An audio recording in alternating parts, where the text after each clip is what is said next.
Folks, remember one thing. This is not about Israel. This is about hating Jews. In the Hamas doctrine, they ask that Israel be obliterated off the face of the earth. That includes every Jewish person. Don't stand on the wrong side of history. Anti-Semitism is on the march in America. And by the way, folks, it's on the march throughout the world. We've seen horrific examples of anti-Semitism spawning up everywhere from the United States to places like Paris and Amsterdam. We've seen it in Russia. It's been just unbelievable to me. Sometimes I feel like I woke up in a different universe. Like, this can't be true. This can't be true, but it is. Israel was attacked by Hamas, yet the growing protest against the nation state of Israel is unheard of, calling Israel a genocide nation, even though the most barbaric attack happened to their people. I want you to think about that. And I have somebody who is going to not only discuss that, but guess what? They are going to talk about what is happening in the United States right now with President Trump and the gag orders and what has happened in our country to turn our nation from a republic that believed in principle to a republic that is lost in these radical, progressive ideals that has ripped our nation apart and turned us into enemies of each other and opened up the door to our adversaries. Because believe me, the attack on Israel by Hamas, which is effectively Iran, and other terrorist organizations that definitely in Arab states that back groups like Hamas, that is an attack on the United States of America as well. And every single one of us, anybody who is worth anything, worth their weight in salt is like what people call that, right? Should be standing up and fighting for Israel and fighting with Israel against a growing anti-life, anti-American, barbaric, demonic organization that is focused on eliminating the Western world. And today I'm going to be joined by none other than constitutional lawyer David Schoen. He's going to break all of this down for you and I. He was the chairman of the Zionist Organization of America. By the way, a protester when I was in New York called me a Zionist pig. I could not even believe it. I was just blown away by the use of that language and the horrors that the Jewish people faced during the Holocaust and what hatred really is. I could see it in the faces of some of the people in New York, and it was terrifying. David Schoen is truly the best, though, not just as a lawyer, the best in the business, but he is somebody who has a deep faith in God. Despite everything that has happened, he has family in Israel, and he continues to have faith that the world will be a better place. But that is only if you and I speak up and you and I speak out. I promise you, you will leave our conversation smarter than when you first came on this podcast. Human super beats, folks. We all have a heartfelt reason to support our blood pressure. In fact, more than half of the US population would benefit from blood pressure support. That's why I love this product. I love Human Super Beats. It's so great. Super Beat chews. They taste great. You can carry them in your pocket. You can carry them in your handbag. You don't have to worry about a thing. Take them with you on vacation. You are going to feel like $1 million when you take these Human Super Beats. I promise you that. And paired with a healthy lifestyle, the antioxidants in Super Beats are clinically shown to be nearly 2 times more effective at promoting normal blood pressure than healthy lifestyle alone. You guys know with my busy schedule, I carry those super beets with me everywhere from New York to California. I've got my super beets on me. Supporting healthy blood pressure comes with a bonus. Super beet hard chews support healthy circulation as well. So you not only get good blood pressure support, you also get productive, heart healthy energy without the crash. Double your potential with Super Beets Heart Chews. Get a free 30-day supply of Super Beets Heart Chews at 15% off your first order by going to getsuperbeets.com using promo code SARA. That's getsuperbeets.com, code Sarah. I'm so happy to have David Schoen on the show again. You're a constitutional scholar and a trial and appellate lawyer. David, you have over 35 years of experience.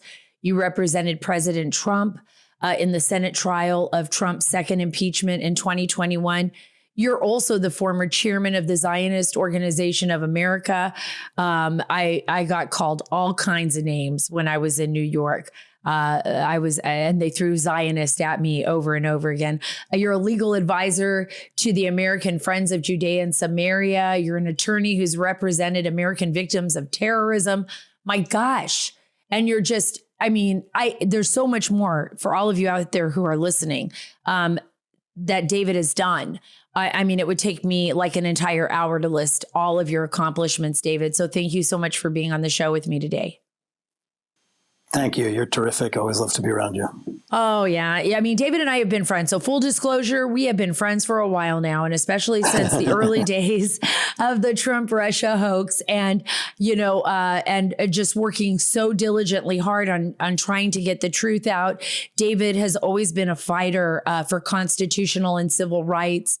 It's never mattered the party. What has mattered is the story. It is what the facts, and always the facts, right, David, are what you seek as a lawyer, and presenting those facts to the public so that they understand what the real story is behind the story, right? That's what I try to do. That's for sure. Yeah. So I want to go to what happened with Israel, because this has been. We barely talked since this happened, and I've been wanting to talk to you.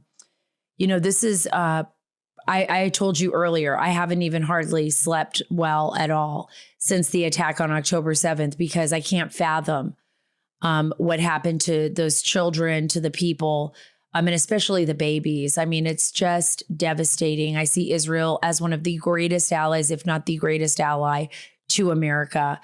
And I'm just blown away by the rise in anti-Semitism across the board and around the globe. You said something that was important to me. You said, at least we're seeing the truth, right? We're seeing people for who they really are. Yeah. They can't bury it under a rug. Talk a little bit about that. Yeah, no, I think it's very important. That's one of the beauties of our First Amendment, frankly. I welcome hearing these people speak so that we know exactly who's out there, what they're thinking, and they're not operating behind the scenes.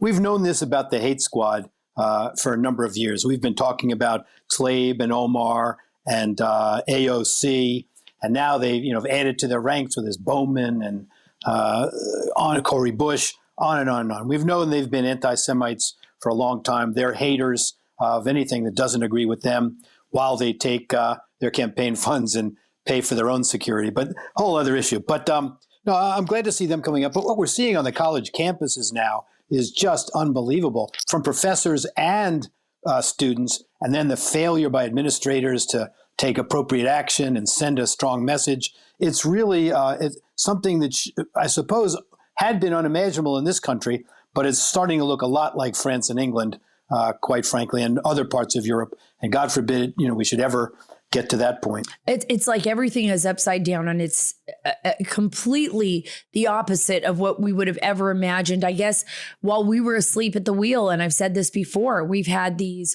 radical extremist professors with this progressively twisted ideology. You know, it was different. Like I go back to the 1960s and I'm thinking about like a bit of the history there, you know, Selma, Alabama, the civil rights movement. The Jewish people, the Jewish Americans were a big part of that movement in fighting for civil rights for Black Americans, for anybody, you know, that was a minority that was that felt ostracized by, you know, the majority. And it was the Jewish students who walked alongside their brothers and sisters, you know, from college campuses and universities, and took a brunt from like the white supremacists that were operating in the South in the United States. But to see what has happened, to see this kind of shift where here you have the victims, you have the state of Israel and innocent families living in kibbutz, living in their own neighborhoods, in their communities, not instigating anything, just living their lives. And this massive attack, terrorist attack occurs where the most horrific, barbaric things that you can imagine happen to these people. And yet 2 days to 3 days after that attack, our college campuses are filled with students protesting Israeli genocide. My mind is blown. Yeah, it's on every level. I mean, the facts of the horrific events of that day are already forgotten. They just talk about 1,400 people killed as if that weren't a major catastrophe, but they leave out the details. Now I see the Israeli government has taken a media show and took CNN and showed them the details, showed them videos from GoCams from the Hamas terrorists themselves, cutting a woman's stomach open, taking her baby out, putting babies in ovens, beheading babies, horrific things we never could have imagined, even in the worst days of the Nazis. It's really, but that stuff, you know, is thrown by the wayside now. Now it's about how many people are being killed in Gaza, and we have to, you know, pause and so on. You know, what's interesting though about this, I have to say the other side of things a little bit is we see, it was shocking to me to see Hillary Clinton publicly saying we can't have a ceasefire. We have to go in and finish off Hamas now. Mm-hmm.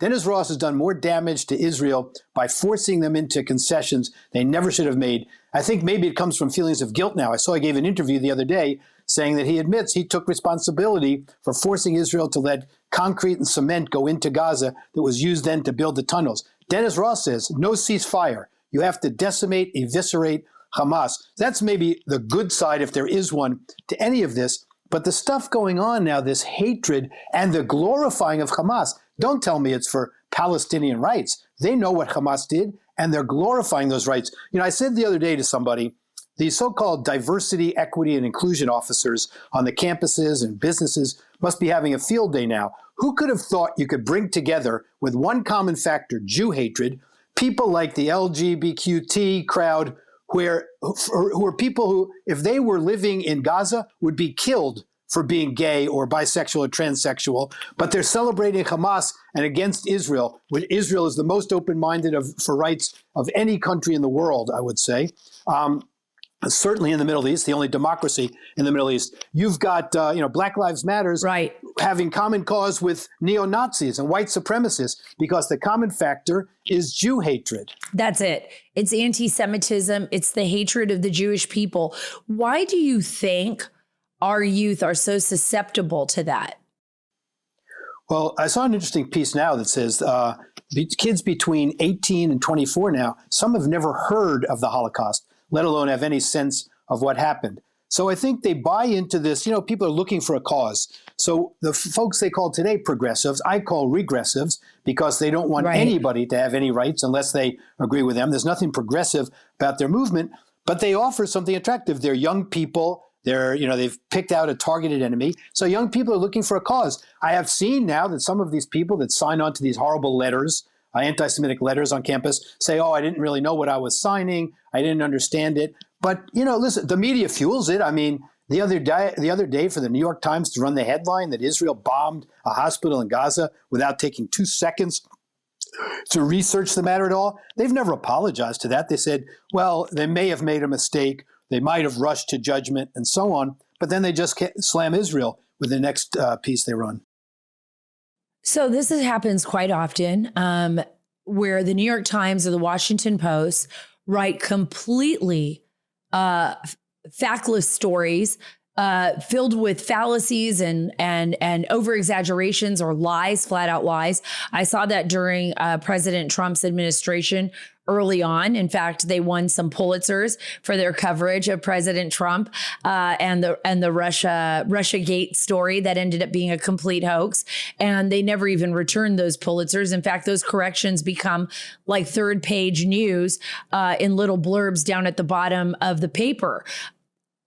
What is the responsibility of the media if not to inform the public of the facts so that they can make the best decisions at the ballot box? If the media just becomes a voice for an ideological movement or for a political party, then it's failing our republic, isn't it? Absolutely. I mean, it's such a vitally important source of information. And when it only gives skewed information or one-sided information, it's doing a great disservice. I have seen some opinion pieces lately from the Wall Street Journal that I think are pretty courageous and calling it like it is. There's one today called Democrats and Anti-Semitism. And it says basically the party has been taken over. I don't want this to turn into a political discussion, but this article says the party has turned into a party subject to sort of blackmail by the hate squad and so on. They're saying now, they're telling President Biden that he will not get any Muslim votes unless he stops showing any support for Israel and all this. When did this become such a block? It's horrible. Biden's been strong at the start, but you can see it already fading. Now, today, he's calling for a pause. Every time Israel is succeeding in obliterating terrorism, we call for a pause or a ceasefire, something like that. It's as if we, don't want them to win. Israel's not just doing this job for Israel. Israel's doing this job for the world. Hamas, Hezbollah, Iran, they pose an international danger. You know even far better than I. These are international terrorists. And Israel does a great job. They shouldn't be doing it alone. When Germany sees what they did to one of their citizens, that young woman who was at the concert, who's been raped and mutilated and tortured and now killed, Germany should be joining Israel's forces over there. All of these countries should be. When their nationals were tortured, the Nepalese, the Thai, these people were watching a concert, or they were in Israel as guest workers and all of that. They were just taken indiscriminately and killed. There's actually a video going around now on the internet where the terrorists came in and they killed a Muslim simply because he lived in eastern Jerusalem. They said he's part of the problem because he lives in the occupying state. And that's exactly it. I want to go back to what you said because this is so important. I want everyone to understand David is right over the target. Why aren't other nations, and including the Arab nations, right? So you see that Hamas kills an Arab who lives in the Jewish state, considers them a traitor as well. But why aren't the Saudis? Why aren't the Jordanians and the Egyptians and everyone just saying, absolutely, this is unacceptable. We relegate Hamas to the dustbin of history. May they always be remembered as Nazi-ish and inhumane and barbaric. This is not what we want for our people. When I can honestly say that I have not heard one Arab leader stand up and absolutely condemn the actions of Hamas before the world. I think that would be that would make a huge difference, but they're not doing it. Because they have short-term interest. They should really understand their long-term interest is to stamp out terrorism also. Listen, in Jordan, you can understand it. It's majority Palestinian. They're afraid, on the street and all that. But if you had a courageous king, you had someone who stood for principle, who would stand up and not have his wife on the screen talking about this genocide and Gaza and so on. They would say, this is the scourge of the earth. We must stamp out Hamas. Abbas, you would think, would have enough sense to do it. Instead, as of today, he's blaming Israel for the hospital bombing, and he knows better. He's a completely failed leader, but he's afraid of his street. So that's what goes on in all of these countries. I thought Egypt maybe would stand up. One bright light, I thought, the other day, I saw that Saudi Arabia intercepted a missile from the Houthis in Yemen heading toward Israel. That was a pretty amazing thing, I thought, that they were willing to intercept it at least. And Saudi purportedly says they're still interested in establishing a relationship with Israel and some of the Abraham Accord countries. Listen, these people have no love for the so-called Palestinians. They've seen them as terrorists, so many of them, for so many years, disrupting things. They've had so many opportunities to have a state of their own, and so on. That's not what they wanted. They want the destruction of Israel. But no one would ask the United States if we were targeted and attacked directly, and we had to respond with the same force Israel is responding to Hamas. Could you imagine another nation saying, you have to cease fire, you have to wait?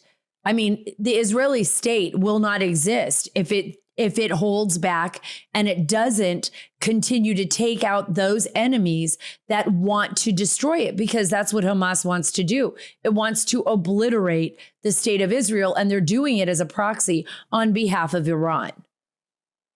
They make no mistake about it. It's in their charter, the obliteration of the state of Israel. That's what all of these moronic students, misguided students on campus, when they're singing from the river to the sea, they mean no Israel, an ethnically cleansed country that's free of Jews. Hamas also calls not just for killing Israelis, killing all Jews. That's their goal. And if you don't think that's Abbas's goal also, I'm sorry, but I think people are naive. That's the goal of Fatah. It's not just Hamas. We saw it's Palestine Islamic Jihad from the bombing the other day. Remember, what we also don't read about in the mainstream news is Israeli cities and civilians are having rockets rain down on them every single day. They just don't happen to be so successful.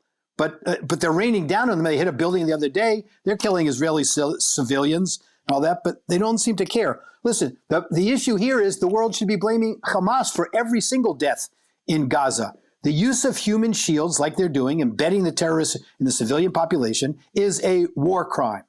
There's no possible way Israel should be expected to avoid civilian casualties. They do everything they can to avoid them. They're the only country in the world I'm aware of that sends in legal experts with their military teams in the actions to make sure they don't break the law.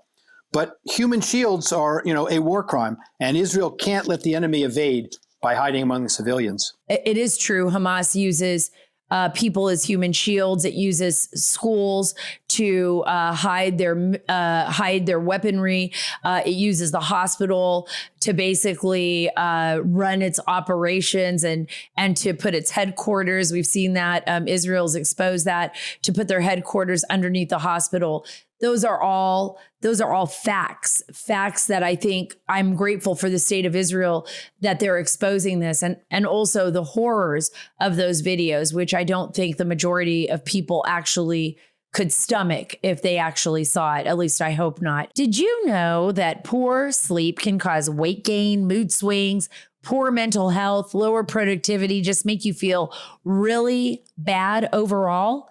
I have been the recipient of this. I have had times in my life where I couldn't get enough sleep or didn't get the sleep that I needed. I was restless, but that's all changed. That's all changed since I found Beam Dream. That's BEAM Dream. You guys are going to love this. Listen to this. I'm raving about Beam Dreams powder.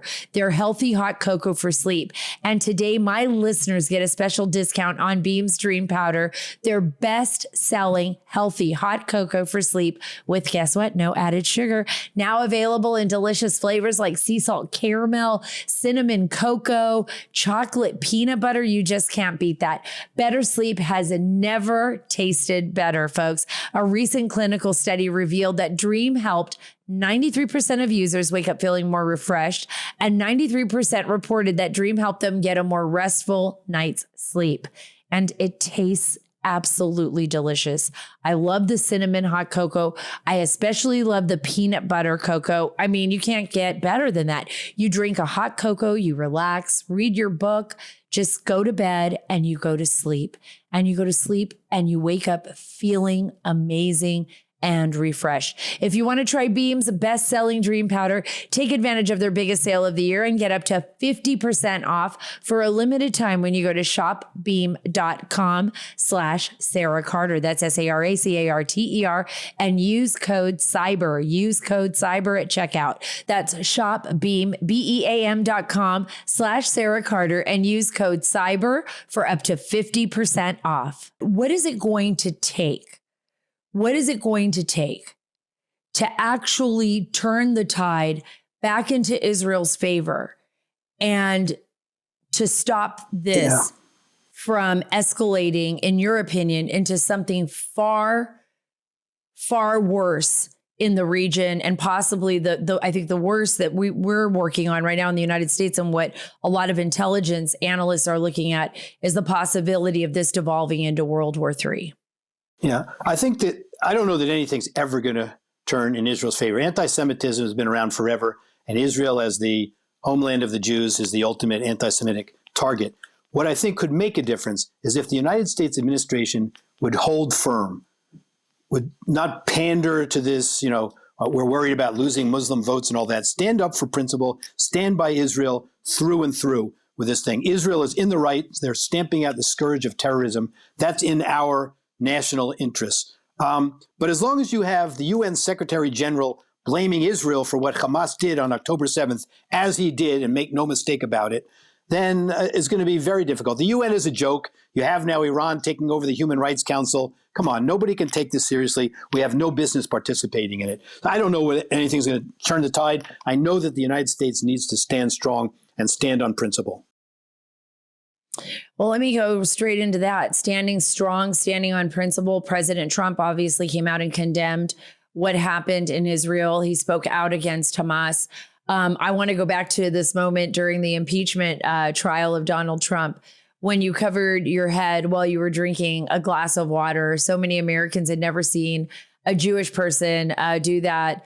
It was a really cool moment. And it was kind of interesting because nobody understood what was going on. And then later you had to explain. But I think it goes to faith. And I'd like you to address that. So what happened was, I usually wear yarmulke, head covering, which shows that we believe that there's a higher being, God, above us at all times, that all of our actions and thoughts are subject to God's will and serving God. So as corny as that might sound, but in any event, so I decided on the Senate floor not to wear it, because for some people, when they see it, they draw stereotypes and conclusions right away, some of which are negative. I just didn't want it to be a distraction. And it ended up having a greater distraction, because I was drinking a glass of water, and we never drink or eat something without saying a blessing, thanking God for providing that sustenance. So I wanted to cover my head because I didn't have my yarmulke on. So I put my hand over it, which is actually, it became the subject of discussions in different yeshivas, Jewish synagogues and places of learning, whether that is an effective substitute or not. So people got a little bit of a learning experience out of it. And I think there are mixed views on it. But anyway, it brought some measure of pride, I think, to some Jews, religious Jews anyway, in other places, saying, listen, you can be religiously observant and still be engaged in, the mainstream world and all of that. So I don't know. It was interesting. I really just took it for granted at the time. I never gave it a second thought. And then I read about it in all of these magazines and newspapers and on TV. And some people thought, at one point, I took the bottle cap off of the water. I guess I just had it in my hand. And people thought I was using that instead of a yarmulke. It was like a little thimble on my head or something. But anyway, it provided an interesting discussion, I suppose. I had to bring it up because it brought a smile to my face, only because I know you're a man of faith. And despite everything and the horrors that we've seen happening across the globe, and unfortunately the rise in anti-Semitism, I think there is something beautiful and honorable about living on principle and living with values that value life and that value God. And I know that you're a wonderful father. I know that you have family in Israel, and I know that your faith has remained strong. And I think for a lot of people, they've lost a little bit of their faith. They're shaken by what has happened, the brutality of what's happened. It's not easy to have that kind of faith, is it? No, in times like this. I can understand it. I've always wondered how anyone could have come out of the Holocaust still believing in God. And here, as we've said, what do you tell a parent whose baby was stolen from her or is kidnapped now, and a baby was put in an oven and burned alive? What do you tell them about God in that situation? I don't have any of those answers. I think one has to say somehow it's part of a plan that we don't understand, but it's very difficult. It is. It's very difficult. And, right now there's a lot of people concerned about the upcoming 2024 election. I'm going to end the last few questions on President Trump here. And on Wednesday, Donald Trump Jr. was basically forced to testify before a New York court on the fraud case that was brought on by New York Attorney General Letitia James. Eric, Ivanka, and President Trump are all expected to testify, according to NBC. What is this prosecution trying to lay out here? I think that for people, unless they're really, really, really ardent Trump haters, I think this case may be the most offensive of all of them, trying to take away his business and his license. This is a case, remember, in which there's no victim. There were never any losses. They're saying that, President Trump overvalued certain assets. I've talked to real estate experts, billionaires also, who say the banks don't make loans unless they do their own due diligence, especially for these kinds of properties. They did the due diligence, everything paid off properly, everything checked out. There's an interesting piece in the Wall Street Journal today by a law professor from Columbia, Philip Hamburger, talking about the First Amendment danger of this case, not just the gag order, but the idea that you're going to penalize someone now, take away their business for overvaluing a property when nobody lost any money. And he points to a recent Supreme Court case that says there's nothing, unfortunately, in the law, there's nothing inherently illegal or actionable about saying something that's not true, unless there's a fraud or something like that, and somebody's materially hurt by it. That's not this case. This judge seems to be just off the deep end. I mean, just seems to be a real hater. This gag order, I believe, is 100% unconstitutional.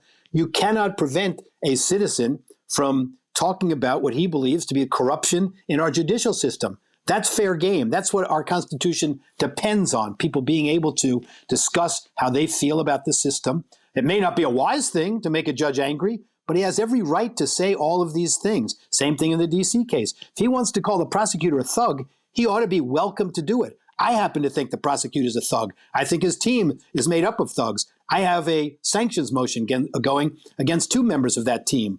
I think it's a horrible system, the way it's operated in a biased manner. But I'm entitled to say that. Now, if I were a lawyer in the case, there are certain checks on what one can say.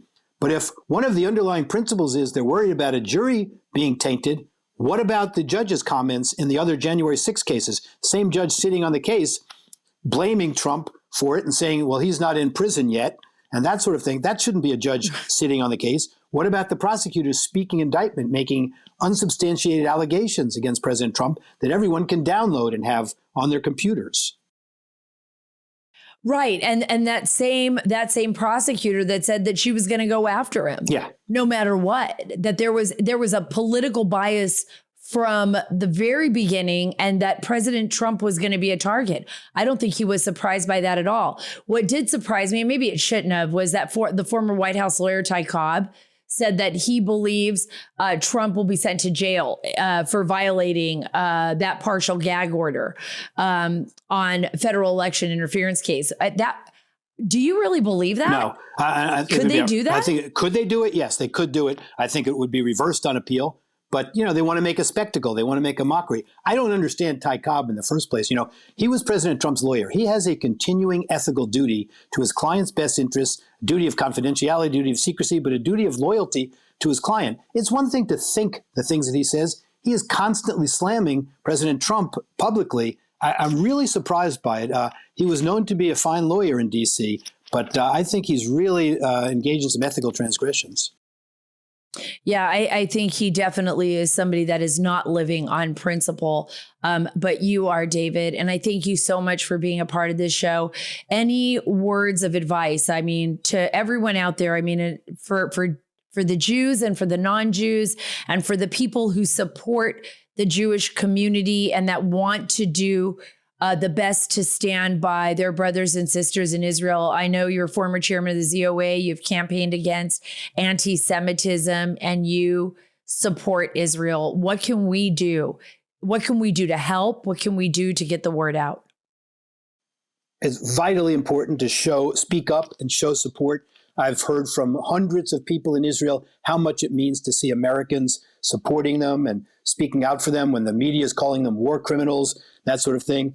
They're also desperately in need of supplies. There are organizations like Magen David, the Israeli Red Cross, Magen David Adom. They need, supplies and blood and all sorts of things. And people just need basic supplies over there. My organization, American Friends of Judea and Samaria, takes great care of people in what they call the West Bank. Formerly, these are very important things. These people's lives are at stake every day. So I think we just need to learn the facts. Don't be swayed by the lies we're seeing by anti-Semites on college campuses, especially, and learn as much as you can. That's the best advice. And for everyone, if you want to help out American Friends of Judea and Samaria, that's and I'm going to try to remember your acronym there, but it's afjs.org, correct? That's correct. afjs.org. Guys, get out there, donate, show that you care and that you will support our Israeli brothers and sisters that are out there in their time of need. This is so, so important. Show them that we are here for them and that we have not abandoned Israel and that we are going to stand by Israel's side to the very end, no matter what. Thank you so much, David, for coming on the show. You're a powerful voice in the fight against anti-Semitism and someone I look to in this very trying time. Folks, remember one thing. This is not about Israel. This is about hating Jews. In the Hamas doctrine, they ask that Israel be obliterated off the face of the earth. That includes every Jewish person. Don't stand on the wrong side of history. Do your research. Learn about the Holocaust. Learn about what is happening now. Learn about the history of the Jewish people and the Judeo-Christian values that make all of us so special in this beautiful nation that we call home in the United States of America, and why our founding fathers believed in these Judeo-Christian values so much so that they created a constitution that was established and based on them. Based on freedom and liberty. That's for all of us. Follow me on Truth at Sara Carter Official, on X at Sara Carter DC, and on Instagram at SCarterDC. God bless you. God bless the state of Israel. God bless our great nation. Pray for peace in the Middle East. And God bless the great state of Texas.